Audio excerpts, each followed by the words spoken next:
بسم اللہ الرحمن الرحیم۔ تحویل قبلہ پر اعتراضات۔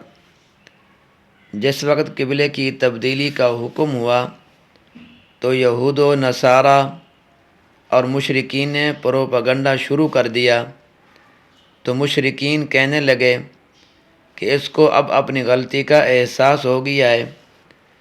پہلے جب مکہ میں تھے تو کعبہ کی طرف رخ کر کے نماز پڑھتے تھے، جب مدینہ طیبہ گئے تو یہود و نصارہ کو خوش کرنے کے لیے ان کے قبلے کی طرف پھر گئے، اور اب اس کو پتہ چل گیا ہے کہ ہم لوگ صحیح ہیں، اس لیے پھر ہمارے قبلے کی طرف رخ کر لیا ہے۔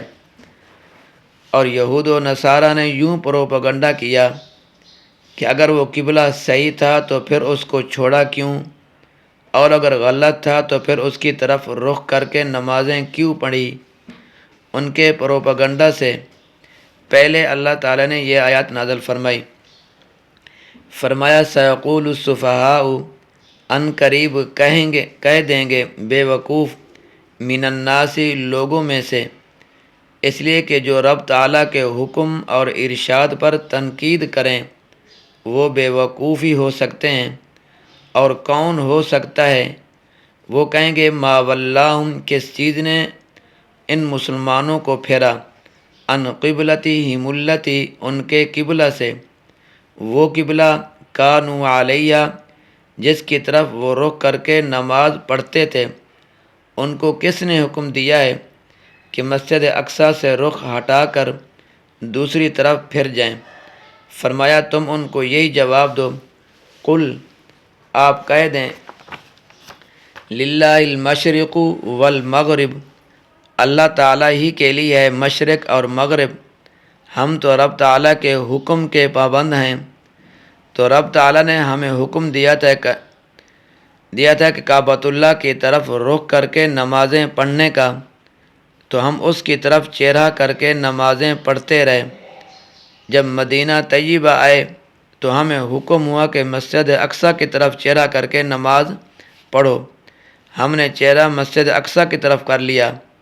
اب اس نے حکم دیا ہے کہ پھر چہرہ کعبۃ اللہ کی طرف کر لو، تو ہم نے رب تعالیٰ کے حکم کی تعمیل کی ہے، اور سب سے بڑی چیز تو رب تعالیٰ کے حکم کی تعمیل ہوتی ہے، اور ہم نے رب تعالیٰ کے حکم کی تعمیل ہی کی ہے۔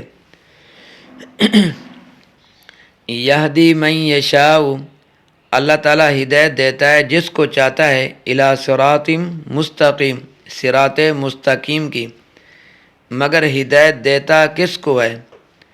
تو اس کا ذکر قرآن پاک کے دوسرے مقام پر ہے، یہدی الیہ من ینیب۔ کیا؟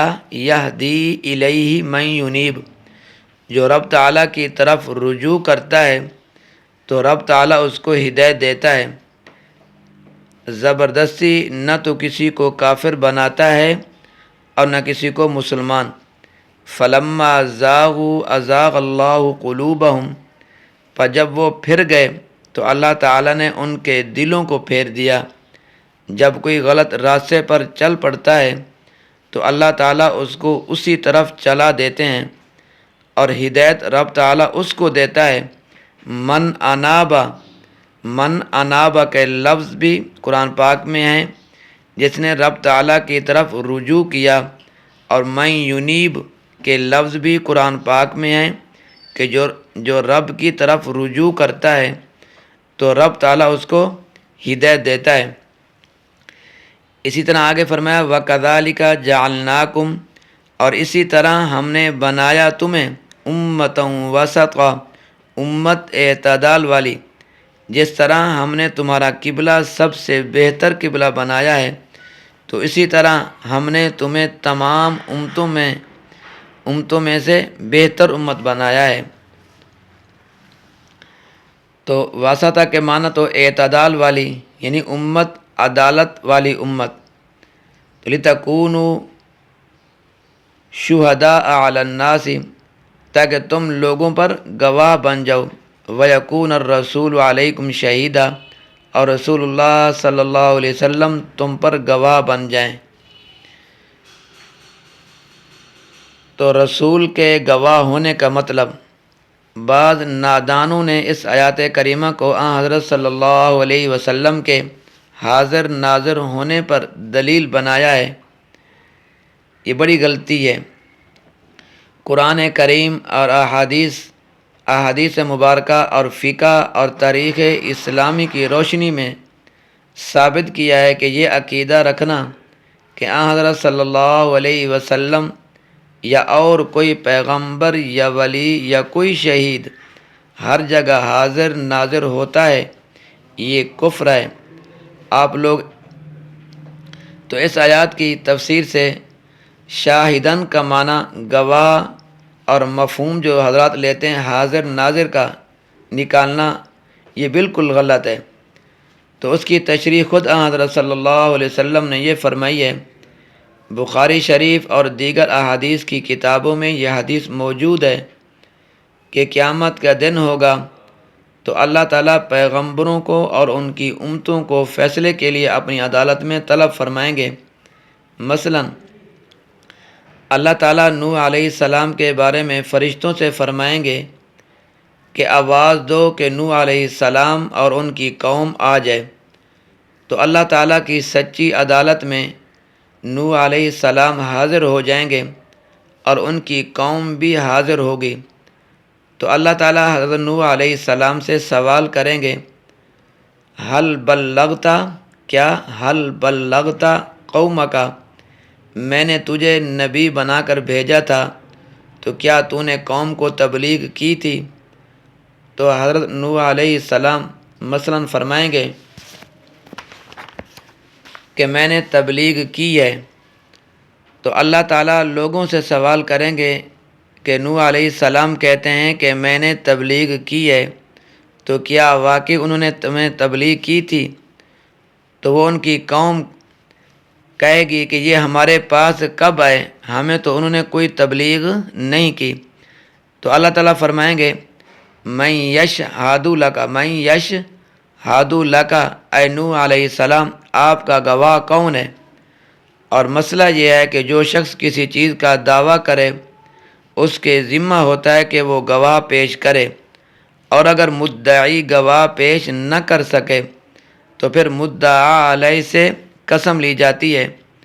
تو یہ ضابطہ ہے شریعت کا، البینۃ علی المدعی، کیا البینۃ علی المدعی والیمین علی من انکر، مدعی گواہ پیش کرے گا اور مدعا علیہ سے قسم لی جائے گی۔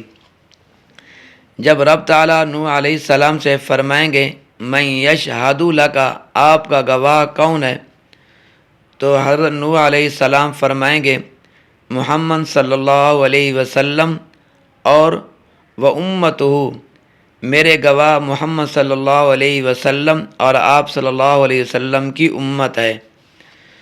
چنانچہ اللہ تعالیٰ کی عدالت میں اس امت کو پیش کیا جائے گا۔ اس امت سے سوال ہوگا کہ نوح علیہ السلام یہ دعویٰ کرتے ہیں کہ میں نے تبلیغ کی ہے، مگر قوم کہتی ہے کہ یہ ہمارے پاس کوئی نہیں آئے، کیا تم گواہی دیتے ہو کہ نوح علیہ السلام نے تبلیغ کی ہے؟ یہ امت کہے گی، یعنی حضور صلی اللہ علیہ وسلم کی امت کہے گی کہ ہم گواہی دیتے ہیں کہ نوح علیہ السلام کی امت کے لوگ کہیں گے کہ ان کی گواہی غیر معتبر ہے، اس لیے کہ یہ موقع کے گواہ ہی نہیں ہیں، یہ تو ہم سے ہزار سال بعد میں آئے تھے۔ مثلا اس وقت تک حضرت نوح علیہ السلام کو دنیا سے گئے ہو تقریباً 6000 سال گزر چکے ہیں، 6000 سال بیت چکے ہیں، تو وہ لوگ کہیں گے یہ تو موقع کے گواہ ہی نہیں ہیں، یہ کس طرح گواہی دے سکتے ہیں؟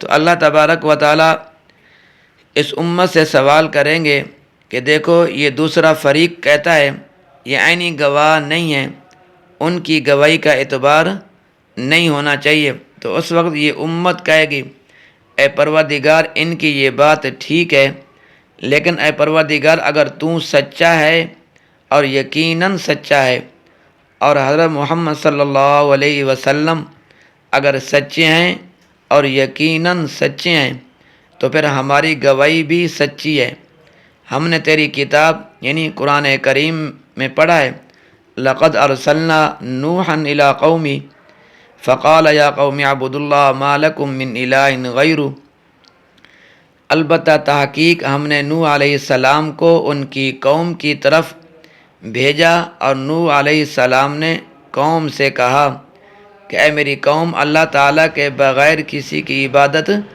نہ کرو، معبود صرف رب تعالیٰ ہی ہے۔ تو پروردگار تیری کتاب سچی ہے اور اس میں یہ بیان ہے، اور آن حضرت صلی اللہ علیہ وسلم نے فرمایا بلغ نوح قومہ، کیا بلغ نوح قومہ، حضرت نوح علیہ السلام نے اپنی قوم کو تبلیغ کی ہے۔ تو بعض فقہا کرام نے ایک مستقل باب قائم کیا ہے کہ باب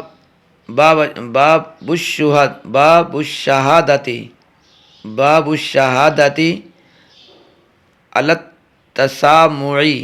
التسامع، بعض چیزیں ایسی ہوتی ہیں کہ آنکھوں سے نہیں دیکھی ہوتی، لیکن سیکا اور معتبر لوگوں کے بیان کرنے کی وجہ سے اس پر شہادت درست ہے۔ مثلا فلاں کا بیٹا ہے، کسی کا نکاح ہو گیا، شہرت ہو گئی کہ فلاں کا نکاح ہو گیا ہے، کوئی مر گیا تو اس کی موت کی خبر دی کہ فلاں مر گیا ہے، اور یہ موقع پر موجود نہیں ہے، نہ پیدائش کے موقع پر موجود تھے اور نہ موت کے موقع پر موجود تھے اور نہ نکاح کے وقت موجود تھے، لیکن سینکڑوں لوگوں کے بیان کی بنا پر شہادت دے سکتا ہے۔ بس اللہ تبارک و تعالی ہمیں ان کے صحیح باتوں کے اوپر عمل کرنے کی توفیق عطا فرمائے۔ اللہ تبارک و تعالی میرا اور آپ کا حامی و ناصر ہو۔